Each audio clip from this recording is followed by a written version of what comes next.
નકલી દૂધની એક પછી એક ફેક્ટરીઓ પકડાઈ રહી છે, એક પછી એક નકલી દૂધના રેકેટ પકડાઈ રહ્યા છે, એક પછી એક નકલી દૂધના કાળા કારોબાર ઉઘાડા પડી રહ્યા છે.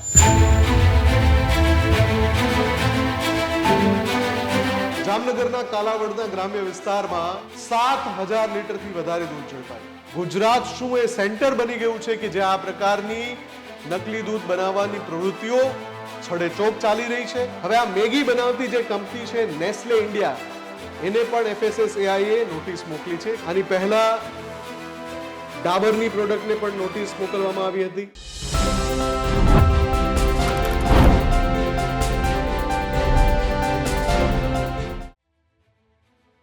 દૂધ સંપૂર્ણ આહાર કહેવાય છે, દૂધ પૌષ્ટિક આહાર પણ કહેવાય છે. આપણે જ્યારે અભ્યાસક્રમમાં આ બધી બાબતો ભણતા ત્યારે દૂધ વિશે એવું વિચારતા કે જો દૂધનો એક ગ્લાસ મળી જાય તો આપણને ઘણું બધું પોષણ મળી જશે. પણ આજના સમયમાં જ્યારે હું આ વાત કરી રહ્યો છું, શું આજના સમયમાં દૂધનો એક ગ્લાસ પીતા તમને આવો વિચાર આવે છે કે તમે તમારા શરીરને ભરપૂર પોષણ આપી રહ્યા છો? અને જો તમને એવો વિચાર આવતો હોય, જો તમે એવો સંતોષ લેતા હો, તો તમે તદ્દન ખોટા છો. એટલા માટે કે ગુજરાતમાં નકલી દૂધની એક પછી એક ફેક્ટરીઓ પકડાઈ રહી છે, એક પછી એક નકલી દૂધના રેકેટ પકડાઈ રહ્યા છે, એક પછી એક નકલી દૂધના કાળા કારોબાર ઉઘાડા પડી રહ્યા છે. અને આ બાબત મેં આની પહેલાના એક સ્પેશિયલ રિપોર્ટમાં પણ આપને કહી હતી આ જ મંચ ઉપરથી કે કઈ રીતે ગુજરાત હવે જાણે કે નકલી દૂધ બનાવવાનું અને વેચવાનું હબ બની રહ્યું હોય, સેન્ટર બની રહ્યું હોય, એ રીતે એક પછી એક પર્દાફાશ થઈ રહ્યો છે. અને જ્યારે મેં પહેલો રિપોર્ટ બતાવ્યો હતો ત્યારે જ કેવું હતું કે એક જગ્યાએથી, એક ગામમાંથી, જુનાગઢ પાસેનું એ ગામ હતું, ત્યાંથી થોડી માત્રામાં નકલી દૂધ મળે અને આપણે એવું વિચારીએ કે ભાઈ આ તો અહીંયા મળ્યું, એનો અર્થ એવો નથી થતો કે ગુજરાતમાં બીજે ક્યાંય નહીં મળતું હોય. આ પ્રકારની મોડસ ઓપરેન્ડી સાથે નકલી દૂધ બનાવવાની જે આખી ટોળકી સક્રિય થઈ છે, કમનસીબે ગુજરાતના અલગ અલગ જિલ્લામાં, અલગ અલગ તાલુકામાં, અલગ અલગ ઠેકાણે છે. મારે તમને જે તસવીર સૌથી પહેલા બતાવી છે એ તસવીર અંગે પણ હું વાત કરવાનો છું આજે, અને એની સાથે સાથે એક ભયાવહ બાબતની પણ વાત કરવી છે, ભયાનક બાબતની વાત કરવી છે કે નકલી દૂધ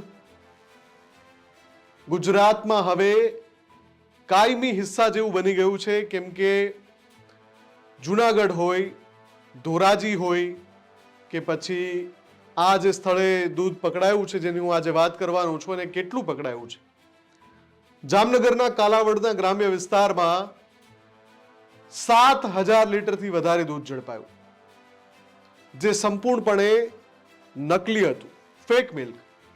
હવે આ દૂધની તો હું વાત કરીશ, એની સાથે સાથે દેશમાં ખોરાક એટલે કે ખાદ્ય ચીજવસ્તુ છે એની ક્વોલિટી, ગુણવત્તા જાળવી રાખવાનું જેનું કામ છે, food safety and standard authority of India પણ અચાનક જાગી ગઈ છે અને દેશભરમાં નોટિસોનો ઢગલો કરી નાખ્યો છે.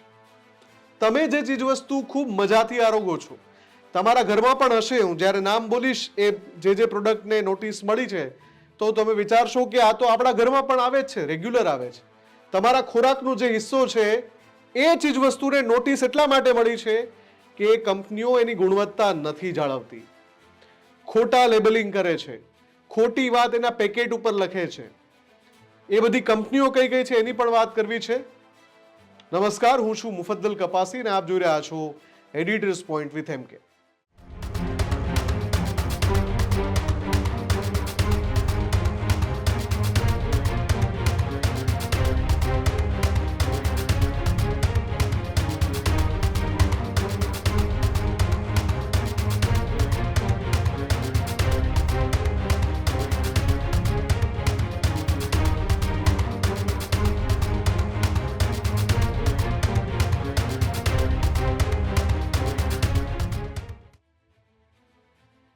સૌથી પહેલા તો આપણે વાત કરીએ દૂધની જ, કેમ કે દૂધ એ આપણા જીવનનો હિસ્સો છે.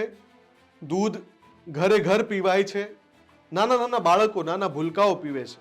અને જ્યારે આપણું બાળક એ દૂધ પીતું હોય તો આપણને એક સંતોષ થાય છે કે ચલો દૂધ એ પીવે છે તો એના શરીરમાં પોષણ જઈ રહ્યું છે. પછી એ કદાચ એકાદ ટાઈમ જમવાનું સ્કીપ કરે તો પણ આપણે એવું વિચારી લઈએ છીએ કે એને દૂધ પી લીધું છે, દૂધનો એક ગ્લાસ પી લીધો છે. અને એ જ દૂધથી આપણે ચા બનાવીને પણ પીએ છીએ. ગુજરાતમાં કોઈ ઘર એવું નહીં હોય કે લગભગ જ્યાં ચા ન પીવાતી હોય. એ ચા દૂધની મદદથી આપણે પીએ છીએ, દૂધની મદદથી બનેલી ચા પીએ છીએ, કેમ કે બ્લેક ટીનો હજુ એટલો બધો ટ્રેન્ડ નથી આપણે ત્યાં. દૂધવાળી ચા જ પીવાય છે. ગુજરાતમાં અલગ અલગ જે હોટેલ છે જ્યાં ચા મળે છે, એ હોટેલ પરથી, એ ગલ્લા પરથી, એ ચાની ટપરી પરથી જે ચા પીવાય છે એની સંખ્યા રોજની લાખોથી માંડીને કરોડો કપ સુધીની છે. અને એ ચા પણ દૂધથી બને છે. અને એ દૂધ આપણને ખબર નથી કે કેવું હશે. કેમ કે જ્યાં હોય ત્યાં ઉપરા છાપરી એક પછી એક ઘટનામાં નકલી દૂધ મળી રહ્યું છે. અને કેવું નકલી દૂધ, તમને મેં આખો એક ડેમો પણ બતાવ્યો હતો. પણ સૌથી પહેલા મારે જે દ્રશ્ય બતાવવા છે, પૌરાણિક સમયમાં એવું કહેવાય છે કે દૂધની નદીઓ વહેતી હતી. અને એ આપણા એ સમયની જે સારી બાબત હતી, ઉજળી બાબત, એ સમયનો વૈભવ, એ સમયની સુખ સંપદા, એ દર્શાવવા માટે એ વાક્ય વપરાતું કે પહેલા તો દૂધની નદીઓ વહેતી. અને અત્યારે જે દ્રશ્યો તમે જોઈ રહ્યા છો એમાં પણ દૂધની નદીઓ વહી રહી છે, વહેવડાવી પડી રહી છે. કમનસીબ છે આપણા કે દૂધ જે આ જઈ રહ્યું છે નદીની જેમ, એનો પ્રવાહ જઈ રહ્યો છે, બધું જ દૂધ નકલી છે. જામનગરના કાલાવડના ગ્રામ્ય વિસ્તારમાં ડીઆઈજી નિર્લિપ્ત રાયની ટીમે સપાટો બોલાવ્યો અને એક સાથે 6 ઠેકાણા એવા મળી આવ્યા જ્યાં દૂધ નકલી બનતું હતું. દૂધનો પાવડર પણ મળ્યો, ત્યાં શંકાસ્પદ ઘી પણ મળ્યું અને તેલ પણ મળ્યું. આવી બધી જ વસ્તુઓથી એકઠી કરીને આ દૂધ બનાવવામાં આવતું હતું. અને એ દૂધ પછી ખબર પડી કે આ તો આવું દૂધ છે, એટલે એનો નાશ કરવા માટે ફૂડ સેફ્ટી ઓફિસર ત્યાં હાજર રહ્યા અને આ દૂધ આવી રીતે નદીની જેમ વહી ગયું. 7100 લીટરથી વધારે દૂધ. અને કેવા સેટઅપમાં આ દૂધ બનતું હતું તમે એ પણ જોઈ લો આ દ્રશ્યમાં. જ્યાં જે રહેણાંક મકાનમાં આ દૂધ બનાવવામાં આવતું હતું, તમે ફેક્ટરી તો જુઓ, આખી નકલી દૂધ બનાવવાની ફેક્ટરી, અને એની અંદર આખું સેટઅપ ઊભું કરવામાં આવ્યું. આખી સ્પેશિયલ મશીનરી બનાવવામાં આવી હતી, જે મશીનરીની અંદર આ નકલી દૂધ બનતું હતું. એ દ્રશ્યો તમે જુઓ, તમને આશ્ચર્ય થાય કે લોકોએ આખા સેટઅપ ઊભા કરી લીધા છે જેમાં નકલી દૂધ રોજનું.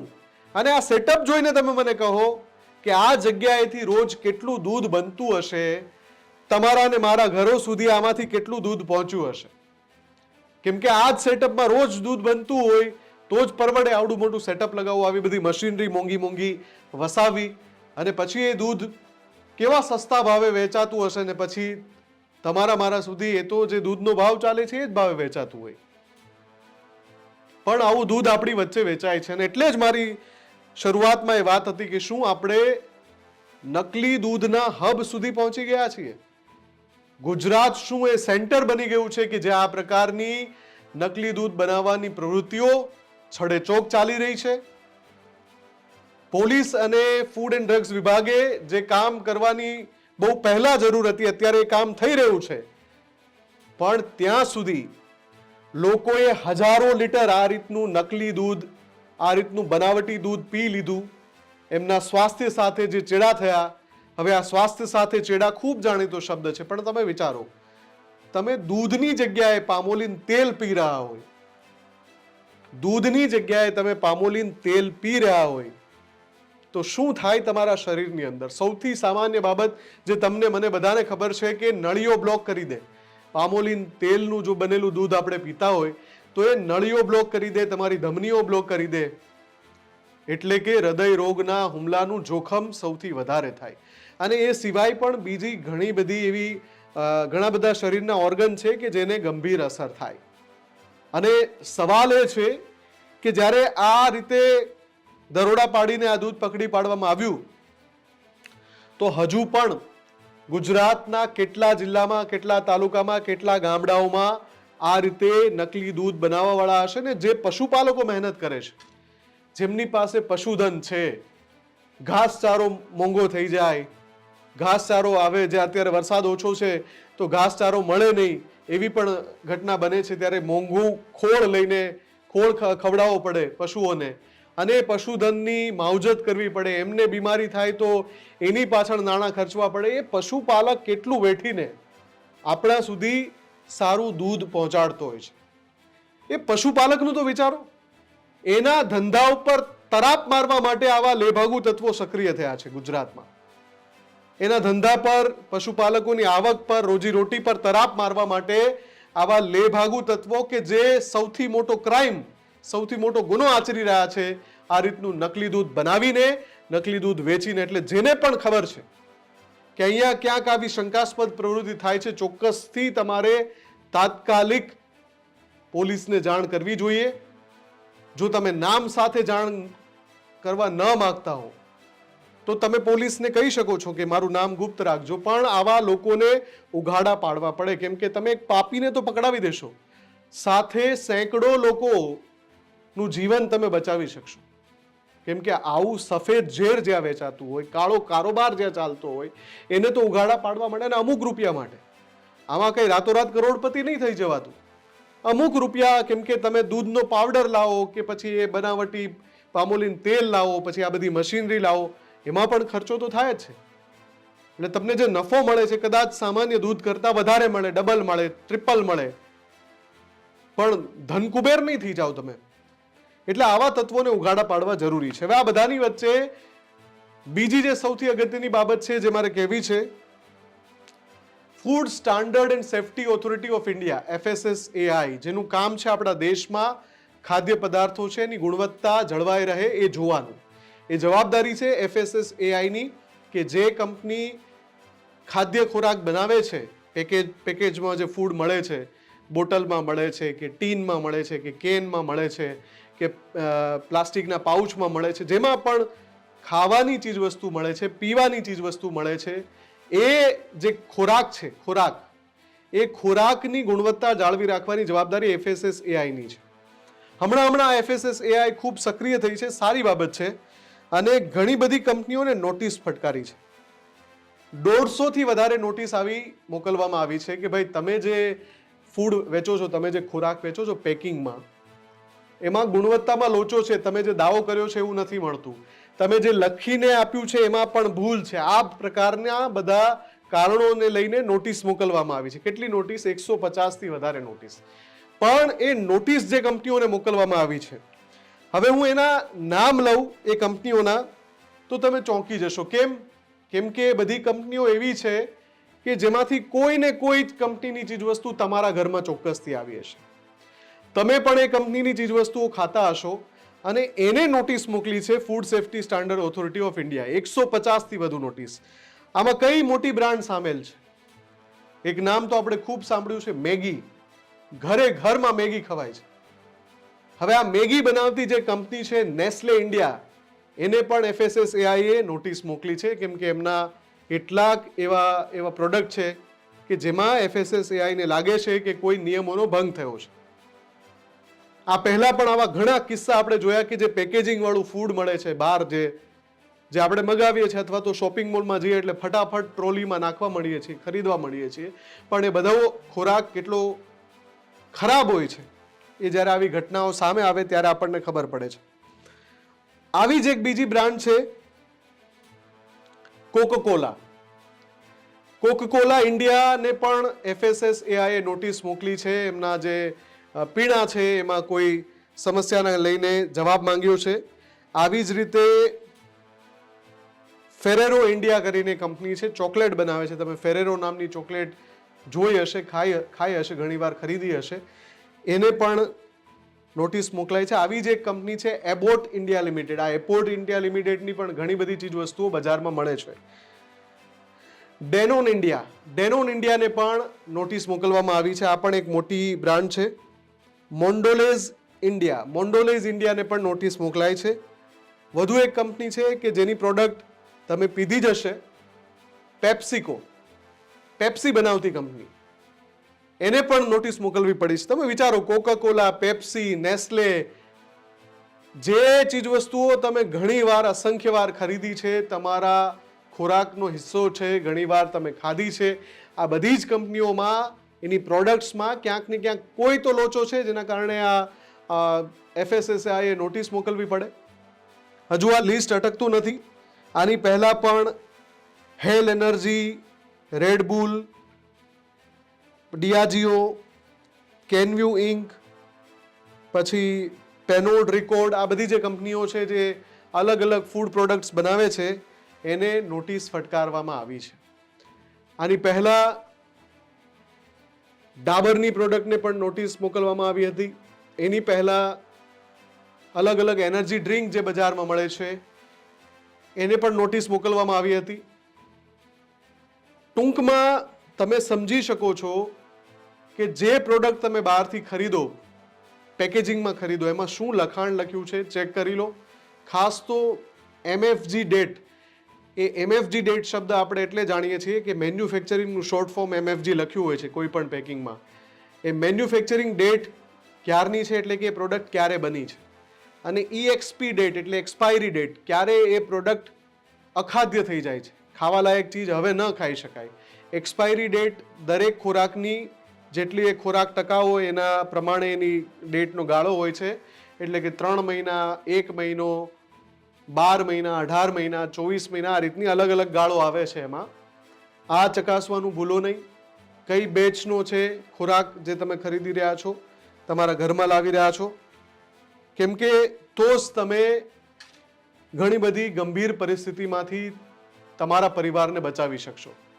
એનાથી પણ વધારે ચિંતાની વાત છે કે તમે જો દૂધ ક્યાંકથી છૂટક ખરીદો છો, કોઈ ડેરી પર, સ્થાનિક ડેરી છે એના ઉપર ભરોસો કરીને ખરીદો છો, તો આ બાબત ધ્યાન રાખજો કે તમને જો એની ગુણવત્તામાં કોઈ પ્રશ્નાર્થ લાગે, અથવા તમને લાગે કે આ દૂધ બજાર કરતાં ઘણું સસ્તું વેચે છે, અથવા એ જે દૂધ છે એની ગુણવત્તા છે એમાં કંઈક ભેળસેળ જેવું તમને દેખાઈ રહ્યું છે, તો ત્યાંથી ખરીદવાનું છોડી દેજો. તો જો તમને શંકાસ્પદ લાગતું હોય તો, અને જો તમારી જાણમાં આવે કે અહીંયા કંઈક આવું ગોલમાલ થઈ રહ્યું છે, તો ચોક્કસથી જાણ કરજો,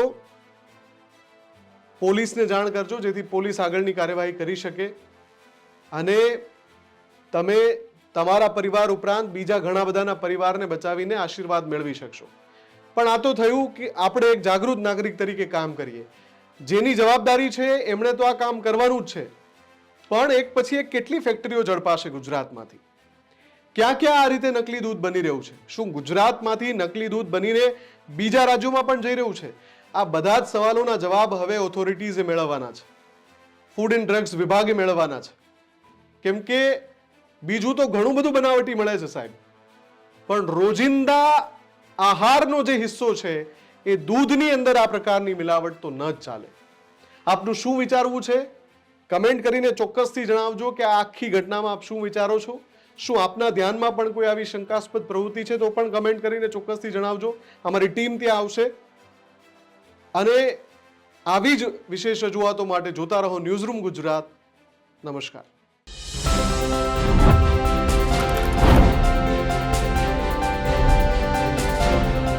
ખેડૂત ભાઈઓ છે ખેતરમાં ડ્રોન ઉડાવતા હોય છે ત્યારે આપણે એક પ્રશ્ન સતાવતો હોય છે કે જે આપણે અત્યાર સુધી GPS ટેકનોલોજીવાળા ડ્રોન વાપર્યા છે, જેથી કરીને મોબાઈલ ટાવર છે અથવા તો હાઈ ટેન્શન લાઇન પસાર થતી હોય, કોઈ વૃક્ષો હોય, ત્યારે જે GPS ટેકનોલોજીવાળા ડ્રોન છે એમાં ટકરાય અને ટ્રેસ થાય છે. પણ એગ્રીવન લાવ્યું છે GNSS ટેકનોલોજી ડ્રોન, જેથી કરીને એ ડ્રોન છે એ કોઈ જગ્યાએ ટકરાય નહીં, પોતાની રીતે જ ડિસિઝન લે છે અને મૂવ થઈ જાય છે, જેથી કરીને GNSS ટેકનોલોજી ડ્રોન છે એ વાપરવાનો આગ્રહ રાખો. હજુ સુધી તમે અમારી ચેનલને સબસ્ક્રાઇબ નથી કરી તો અત્યારે જ ન્યૂઝરૂમ ગુજરાતને સબસ્ક્રાઇબ કરો, ફેસબુક અને ઇન્સ્ટાગ્રામ પર ફોલો કરો.